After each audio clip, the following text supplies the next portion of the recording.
Welcome to the final notes presentation for semester 1 in chemistry honors, and the topic is chemical reactions. It's actually, if you think about it, the entire subject of chemistry, but we're just going to focus on the different different types of chemical reactions and what they mean.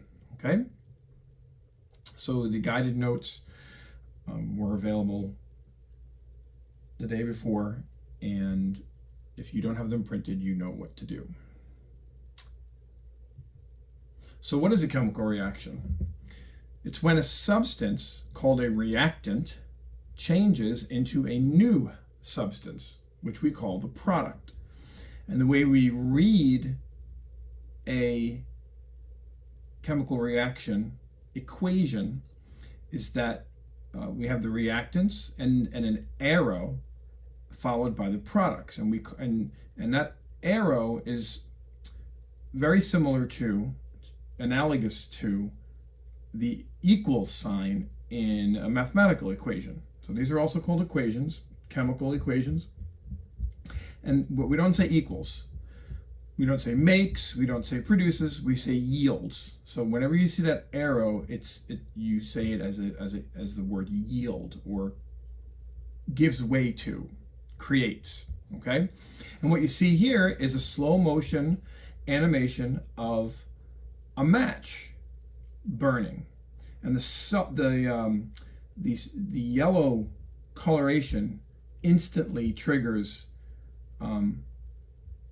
the understanding that there's probably sulfur reacting somewhere in the head of this match as it ignites and chemical reaction occurs. So you have to remember what the signs are of a chemical reaction: the production of gas, heat, color change, and you see all those three of those things happening here in this picture. So you know that a chemical reaction is creating new substances from a former substance. Okay?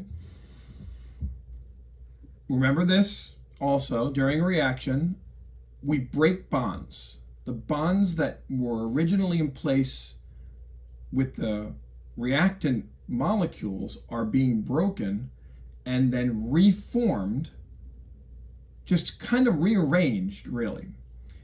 The atoms themselves will not change. So in this example that you see on the screen, you've got hydrogen gas, which is H2, and oxygen gas, which is O2, and you've got two hydrogen molecules. That's what the 2 in the front of the H means. They chemically bond and form a new chemical bond, okay? Connecting intramolecular forces, connecting the hydrogens and the oxygens together to make a new molecule with new properties. That's the real miracle here. You've got the same atoms just rearranged, and their properties are different. It's very similar to, let's say I had a pile of bricks. The bricks in themselves could be used for any number of things: a doorstop, a weapon, to stop a car from rolling. They have certain properties, but you certainly couldn't traverse a river with a pile of bricks.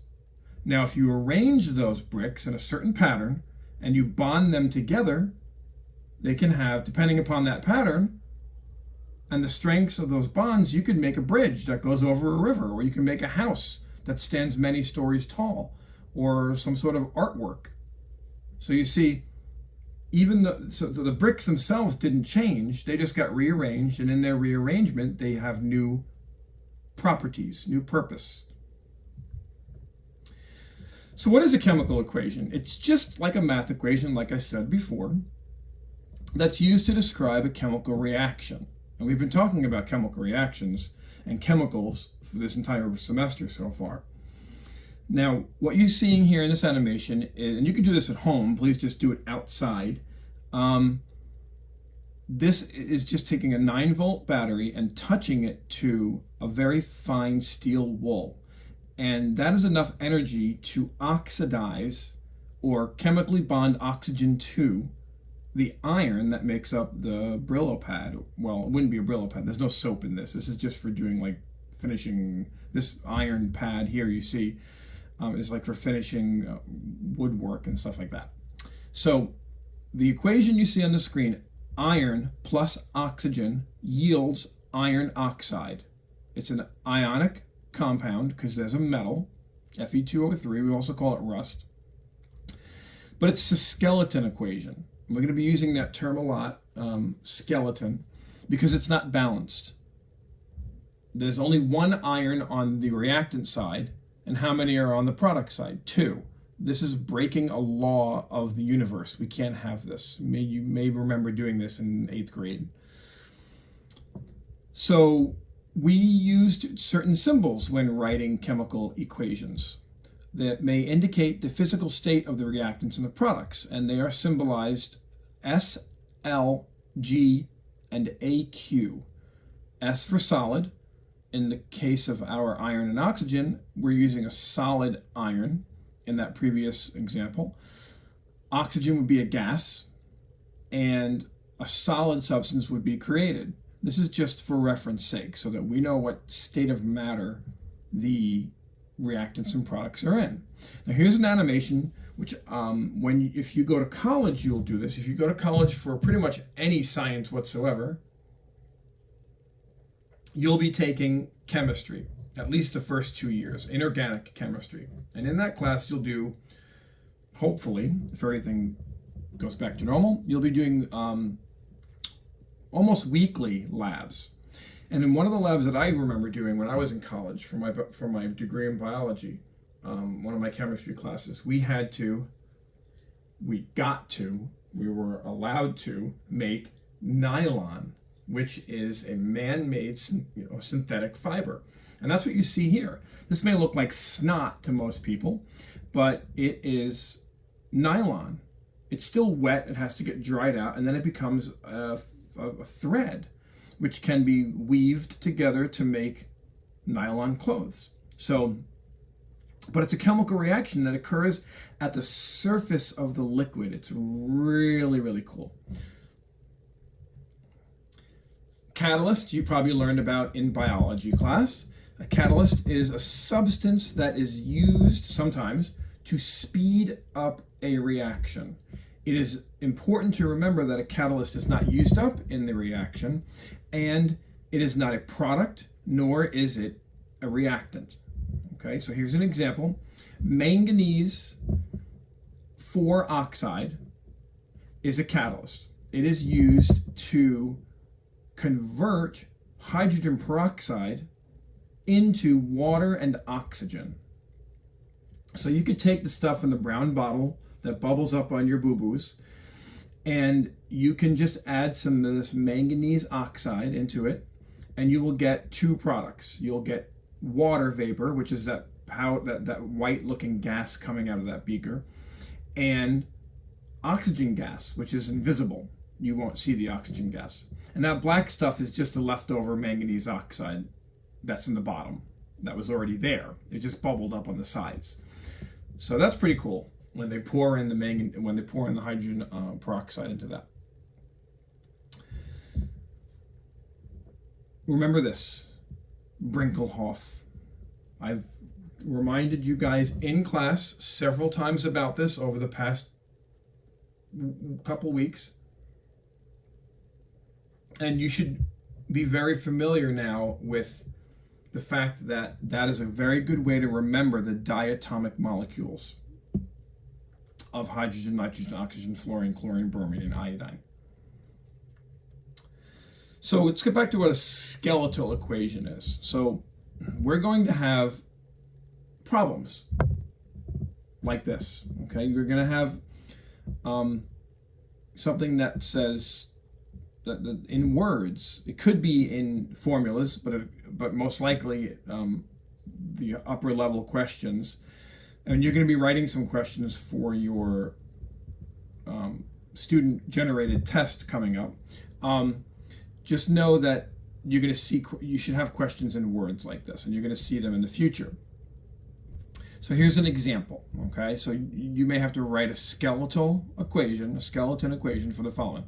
Sulfur burns in oxygen to form sulfur dioxide. So they give you the two the two reactants, sulfur, which you know from the periodic table is just S, and oxygen, which you know is Brinkelhoff, so that's going to be O2, yields or forms sulfur dioxide. And because of all of our practice with chemical nomenclature, we know that sulfur dioxide is SO2, okay? So let's look at what we have. SO3, sorry. Because, well, we'll find out why in a minute. So you'd have to probably look up sulfur dioxide to realize this. So sulfur and oxygen yield sulfur, but this isn't balanced, is it? We have one sulfur on this side and one on this side. That's balanced, but we have two oxygens on the reactant side and three on the product side. That's not acceptable. We can't have that. So this is just your skeleton. You have to balance this. Potassium chloride reacts with barium hydroxide.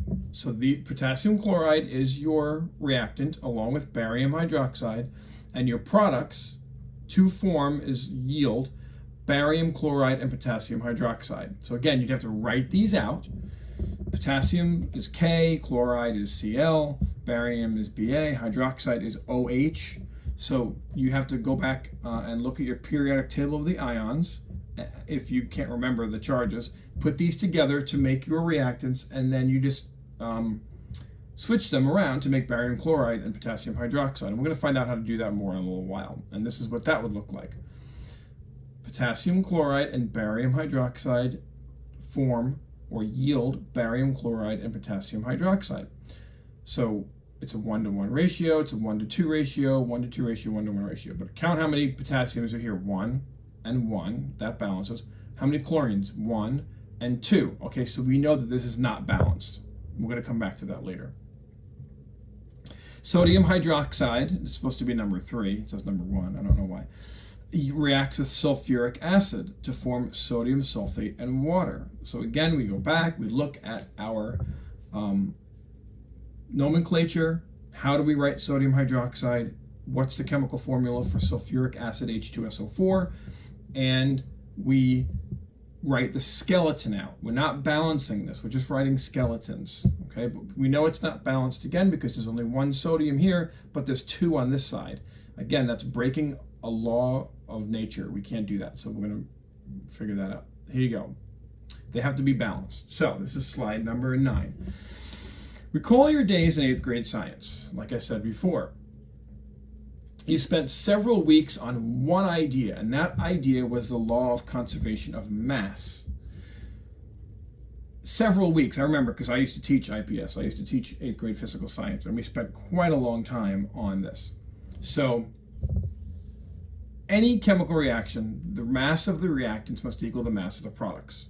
So you can rearrange the matter, but you can't destroy it or create it. And that's why chemical reactions, or reactions, need to be balanced. All right? This should now have been this idea should now be like reignited in your brain. Something that you may not have thought about for a while, but we're going to be relying on this axiom, it's called, to carry on, okay? You cannot create or destroy matter. You can't have one side being less or more than the other, but you can rearrange it very, very well, okay? So here we've got a very standard equation. We're going to be referring to this equation quite a few times. This is when hydrogen gas burns in oxygen gas to make water. We've talked about this before. So you count up the hydrogens on one side, on the reactant side, 2. You count up the oxygens on the same side, 2. Then you count the hydrogens on the product side, the right side, 2. So far, so good. Count up the oxygens on the product side. Oh, only 1. We broke the law of conservation of mass. So what do? Remember, we use a coefficient to prevent this. That coefficient is that big number that comes in front of the molecule in order to change that number of molecules. So we're going to try it. So here are the steps for balancing a chemical equation. Like we said before, the first thing when we were doing those skeleton equations, you're going to determine the correct formulas for all the reactants and the products. For this class, this year, that's easier than normal, because if you don't remember how to write it out, you're going to just look it up, okay?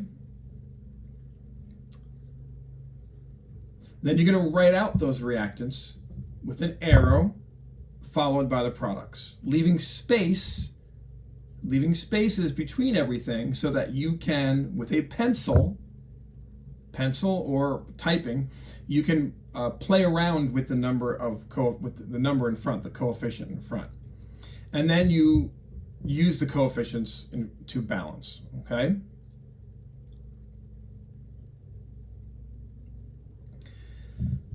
Let me make something very, very clear. Never try to balance an equation by changing the subscripts. If you change the little numbers at the bottom of the skeleton equation, the chemical formulas in the skeleton equation, you change the identity of that substance and you no longer have the right one. So you do not ever want to balance by changing the tiny numbers. You only change the numbers in the front. You might want to repeat that in your head to yourself right now, especially if you are currently on a mini vacation inside your brain. Snap out of it and repeat. Never try to balance an equation by changing the subscripts. If you don't know what that means, I will stop this video right now and write it on the board and explain it to you. So raise your hand, get my attention, and we'll do that. Otherwise, we're going to carry on, okay? And remember, we're going to have lots of practice with this. So check each atom to make sure the equation is balanced. Now I'm going to show you how to do that as well. Finally, you make sure all the coefficients are at the lowest possible ratio. So if you have like a 2 on one side and a 4 on the other, or you can reduce those to 1 and 2.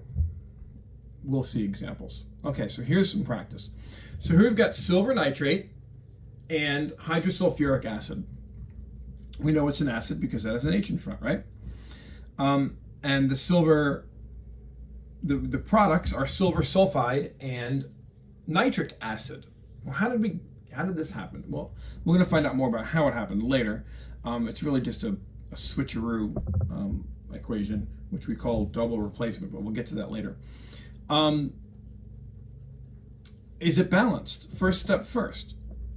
There's one silver on this side, and there's 2 on this side. So that's immediately a red flag that this is not balanced.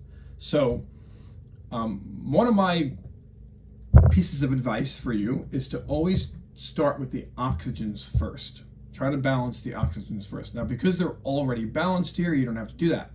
So you can start with the silver, okay?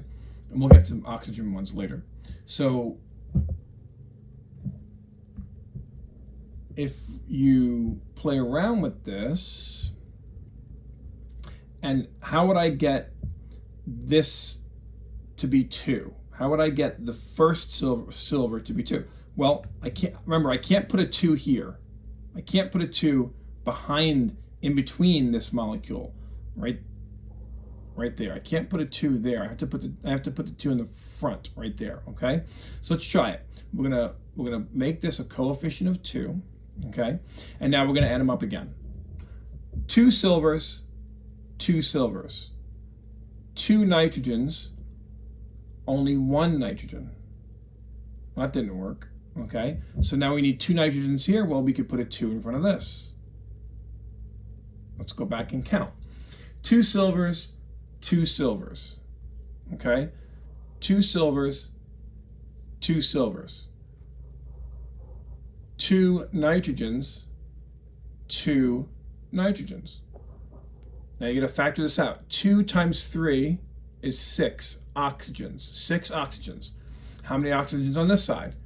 2 times 3. 6 oxygens. Wow, good. But by putting this 2 here, we change the number of hydrogens also. But guess what? There's 2 hydrogens here already. And how many sulfurs here?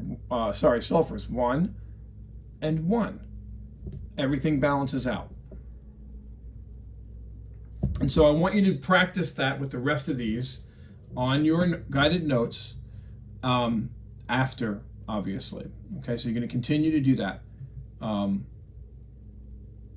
some of the problems are going to be written out like this. Iron 3 chloride and calcium hydroxide yield iron 3 hydroxide and calcium chloride.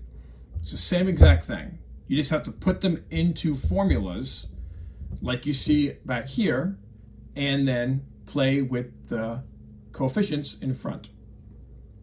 And continue to add up both sides so that you know that you're not making any mistakes. Same with the bottom one there. So you're going to practice all these. If you have any questions, obviously you're going to contact me. Same here. All of these are just word problems. They're the same exact problem. All right. What are the different types of chemical reactions? We're going to talk about 6 different ones during this series, this presentation. And we're just going to introduce them here. So we've got synthesis, decomposition, single replacement, double replacement, combustion, and something called neutralization, which we will get into more when we go next semester into the unit called acids and bases. But I still wanted you to introduce it to you because I'm going to, what we do later in the year is based upon what we do now. So, and in the picture on the bottom in the animation, you're seeing oxygen and hydrogen combine to form water in a chemical reaction. So just based upon the names and the little guidelines on the right-hand side, which kind of formula is this? And you can see that it's A plus B equals AB. So this is a synthesis reaction. You're taking 2 small single type molecules and you're combining them to make one single molecule, new molecule. That's what synthesis means, to make. So this was just an introduction to the terms. We're going to go over each one of these right now. And you might see RXN as an abbreviation for reaction in your notes as well. So just know that RXN means reaction. Okay. So the first one is a synthesis reaction, also known as a combination reaction. It's really simple. It's the simplest one. A and B yields AB.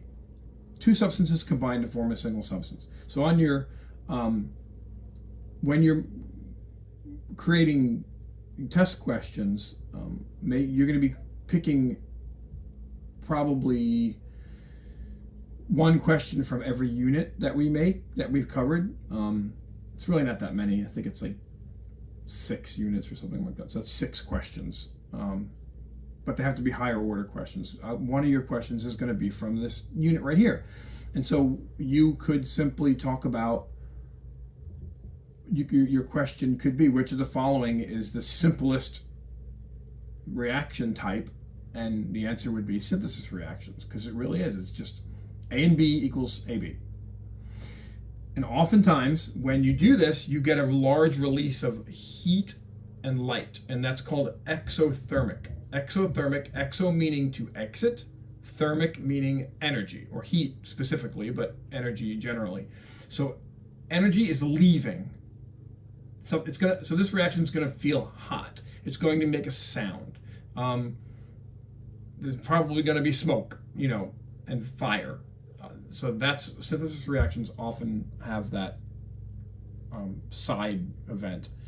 So here's an animation showing just what that looks like. So both of these, the top one and the bottom one, are examples of A and B yield AB. The top one's like the water and the creation. The top one's like hydrogen and oxygen coming together. The bottom one is more than one single coming together with one single. So but it's still A, substance A and substance B coming together to make substance AB.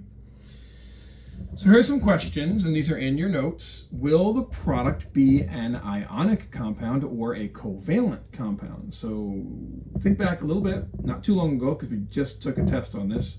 So it should still be very fresh in your mind. And of course, the answer will depend on the reactants, right? So if you have a metal, obviously the substance that's created, the product is going to be ionic. In this case, potassium and chlorine makes potassium chloride. But if there are no metals, it's obvious that your product is going to be covalent. And the reason I have a volcano there is because sulfur dioxide is a very prevalent gas that comes out of the earth when it burps. You may also get different products when using a transition metal. So even though it's still iron and it's still sulfur, depending upon the amount of heat you use or just the ionic component of the iron to begin with, the charge that it has to start with, you'll get a different product. So iron 2 sulfide, if that's the product, it's a powdery substance, just looks like what you see there on the left. But iron 3 sulfide decays at ambient temperature into a yellow-green powder, and so it's very unstable. It's artificial, doesn't occur in nature, but yet it still exists when made. So again, it depends on the scenario. So here's some more practice. We're not going to do them all in class. We'll do the first one together, but the rest you're going to do on your own, okay? So the first one, this is a synthesis reaction, and you've got beryllium and oxygen. So the product is going to be BeO2.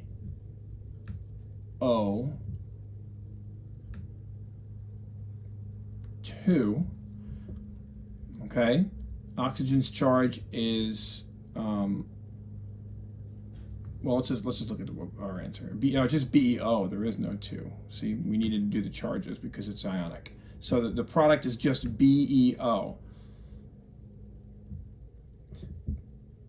But we had to balance it. So if you count, there were 2 oxygen. If you delete the this 2 right here, okay, you will see that that's your skeleton, and delete this 2 as well. That would be your skeleton equation. And I'm just going to use laser pointer because I already have the answers up there. So just delete this 2 from this 2 right now, and you'll see that that's the skeleton, BeO. All right, beryllium oxide. Because beryllium's charge is +2, oxygen's charge is -2, so it's a 1-to-1 ratio. That's why it's BeO and not BeO2. When you add up how many oxygens are here, there's 2, but there was only 1 here. So and I told you before, focus on the oxygens first and things will often fall into place. Just put a 2 coefficient in the front, that balances the oxygens, but now I have 2 berylliums and I had only 1 here. Just put a 2 there and it's balanced. And you add them up, make sure both sides are equal, and that's because this 2 factors everything out inside of it, this front coefficient. All right, so you're going to do the rest on your own, okay? I'm not going to show you the answers to them. Some of them are word problems. All right, those are all in your notes. Decomposition reactions. When a single compound is broken into 2 or more products, this is the second kind of reaction. This is the opposite of synthesis. So this is breaking down a larger molecule into 2 smaller molecules. Energy is required for this usually, so because you have to break bonds before you're forming bonds. So energy is released. In this case, you're breaking a bond, so you have to add energy, and that's why it's called endothermic. Endo meaning in, like an endoskeleton of an organism.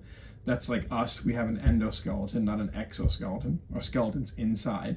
And thermic is energy. So This is energy being taken in. Examples are photosynthesis and other things.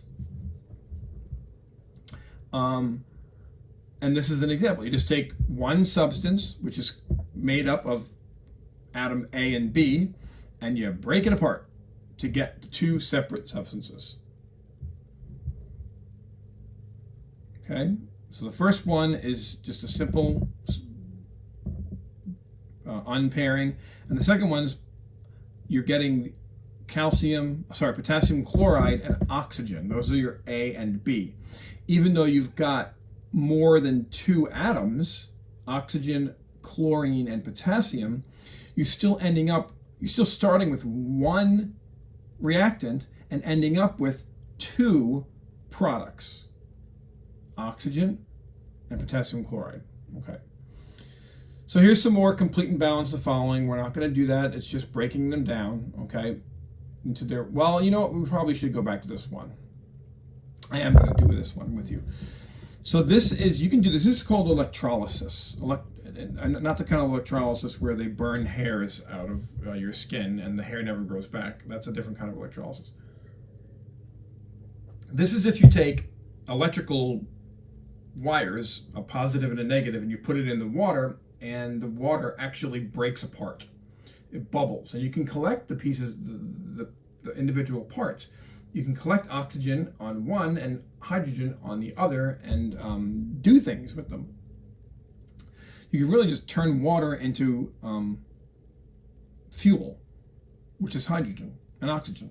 That's what water, cars that run on water, or you can even run a spaceship on this if you had enough water. That's why water on the moon was very important when we found water on the moon. So, because we can power a moon base with just the water and then recycle it, because what's the product of burning water or breaking up, burning hydrogen and oxygen? More water, so it just recycles itself. It's pretty cool. So anyway, the skeleton equation would have been H2O yields H2 and O2 because they're Brinkelhoff. The only two substances you could possibly have are hydrogen and oxygen. You would not put anything else on this side of the equation. But you had to balance it because there's two hydrogens here and only one oxygen. So you'd have to put a 2 in front of this, and that makes this 2 oxygens and two oxygens here.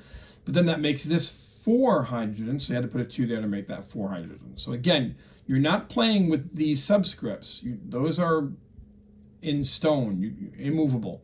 You're playing with the coefficients in the front to balance. And it's a puzzle. Just consider each one a puzzle, okay? So we're not going to go through those here. We're not going to waste class time on that. All right.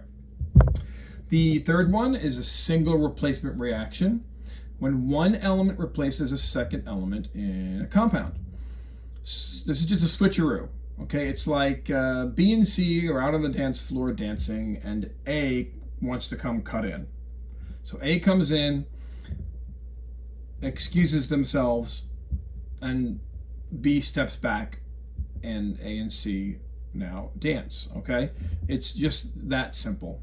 That's really the simplest analogy. It's just a switch. What does this look like?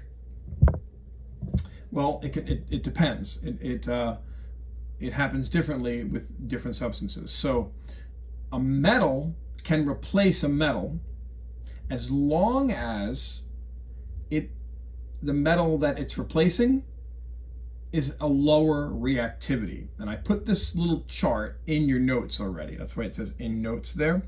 And you can see the reactivity level from the bottom down, from the bottom up. Gold, that's why gold makes fantastic jewelry. Gold makes great wiring. They use gold wiring in the space station because it won't, it's very non-reactive. Copper will react with oxygen and turn into that green substance, the copper oxide, like the outside of a penny that's been out, too long, or the Statue of Liberty. Those are made out of copper, but the outer coating is copper oxide, green. Gold won't do that. It's very unreactive. Mercury, also. Silver will eventually react and get tarnished, but it's easily cleanable. Then you've got copper. And then going all the way up, you've got different metals that are more and more reactive. And so anything on the bottom will replace anything above it. That's what this whole slide is showing. And this is just an animation and it looks complicated, but it's just A is coming in to replace B and bond with C. So magnesium is coming in. Pay attention right up here where the laser pointer is. Magnesium is coming in and knocking out silver, because look where magnesium is here. Magnesium has a higher reactivity. So it's going to knock silver, which is way down here, out. So you've got silver nitrate, for example. Magnesium is going to come in and knock silver out. And it's ionic. It's all ionic because you've got different charges. Okay. Non-metal versus non-metal. So a non-metal can replace another non-metal, but this is only limited to the halogen family, where you look on the periodic table and you could see fluorine, chlorine, bromine, iodine, and astatine. The more reactive ones on the top will displace the less reactive ones, because they have great difficulty attracting electrons. So same thing is back here. The more reactive ones, a reactive metal will replace any metal with a lower reactivity. Reactivity increases up here. So any of these will kick out any of these. So zinc reacts with silver nitrate. You just have to write the formulas down, make a skeletal equation, and you would get zinc coming in and kicking out silver and just replacing it, and then you balance it, okay? So if I asked you to write zinc nitrate, you can use your skills that you already have from the previous unit in naming ionic compounds, and then silver is going to be by itself. I'm going to take a little step back here for a second and just remind you that if this is challenging you to follow along, right now you're just filling in notes. We're going to have practice with this in class. One of the things I always guide my students to is to go on YouTube and find the Tyler DeWitt videos. Just type in on YouTube Tyler DeWitt balancing chemical equations, and it will give you a little bit better or different explanation. So like I said before, it's always good to get two people and their views on how to do something. Okay. So copper and iron, what are they going to make? So you have to write down copper and then iron 3 chloride, and you realize that they won't react, because if you go all the way back, this reaction won't happen. It's kind of a trick question. So you're not going to get a replacement here. Copper is not going to replace iron. If you go way back here,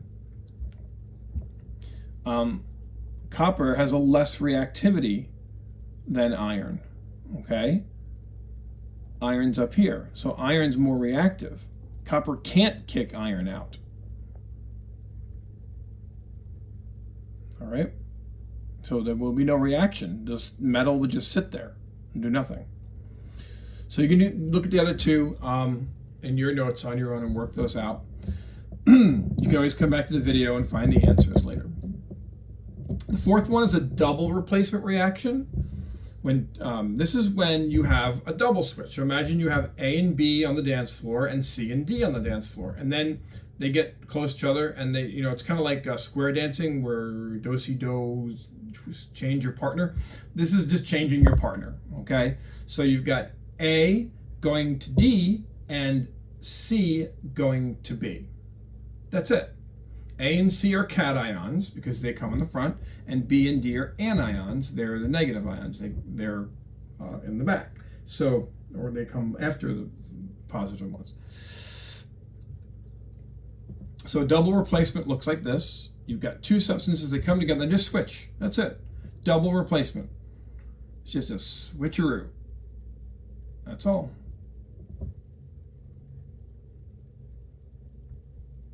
Now, some reactions, including some double replacement reactions, result in what's called a precipitant. So you see these two clear liquids? At first, the liquids are clear. And when the two reactants come in contact with each other, they chemically react to form a precipitation reaction. A precipitant comes out of solution. In other words, the substance that's created is unable to be in an aqueous water solution, so it just falls out like rain. And that's where the word precipitation comes from, rain or snow. And eventually you could let the precipitant sit in there and it would just go to the bottom and sink to the bottom. And if you wanted to collect the precipitant, which is one of the products, you just pour it into a filter and dry it out. And you would have the powder. All right, so this is all the same thing. You can look at these answers later. The next one is a combustion reaction. It's when any hydrocarbon is anything that's hydrogen and carbon only, and that will burn in the presence of oxygen. So methane, butane, propane, the propane tanks on a barbecue, butane gas in a lighter for a barbecue, or methane gas, natural gas. All those are hydrocarbons. They're made up of carbon and hydrogen. I'm going to show you some other examples. When they combine with oxygen to produce two substances only, carbon dioxide and water. Those are the two products that are made every single time. Yes, energy is also released as heat and light. That's why when you burn, you've all seen a barbecue grill burning with gas, with the gas tank. You don't see smoke when there's no food on there, when you're just lighting the barbecue, because you don't see carbon dioxide and water vapor. They're just invisible gases that go up into the air. So that's the product. So methane is an example. Methanol, see how you've got carbons and hydrogens. It's any alcohol has an oxygen in it, but it's still considered hydrocarbon. Benzene, hydrocarbon. I know oftentimes the carbon comes first and the hydrogen comes after. Otherwise, if the hydrogen came first, you'd think it was an acid, right? But these are all called hydrocarbons. Even gasoline is considered a hydrocarbon. So this may look like you don't have enough information, but methane is CH4. You should know that. And it's going to combine with oxygen. So right here, combines with the hydrocarbon combines with oxygen to make these two products every time. So you just write the products out. You write down CH4 here plus oxygen yields H2O and CO2, and then you just balance it. Same here. This and oxygen yields the same two products. This and oxygen yields the same two products. You just have to balance it. And the final one we're going to talk about is neutralization reactions. And this is really simple. All you do is take an acid and a base, put them together, and you get two substances, salt and water, every single time. A very common example of what you've all experienced, I'm sure, if you've taken an antacid, like milk of magnesia. I'm not sure if you know what that is, but Tums is another example, okay? If you've had Tums because you have an upset stomach, or Pepto-Bismol has this concept as well, but it's not quite the same. So what it does is these substances, they neutralize your stomach acid. How do they do that? They take a base, which is the medicine, and your acid in your stomach.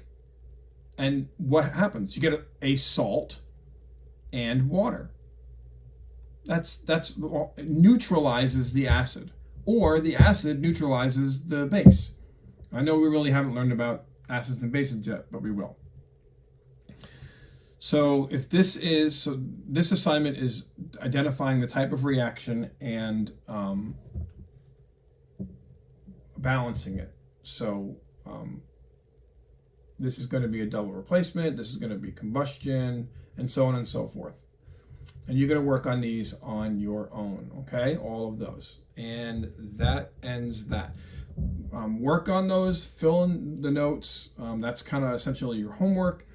And next time we meet in class, if you have any questions about any of these, definitely we will answer them, okay?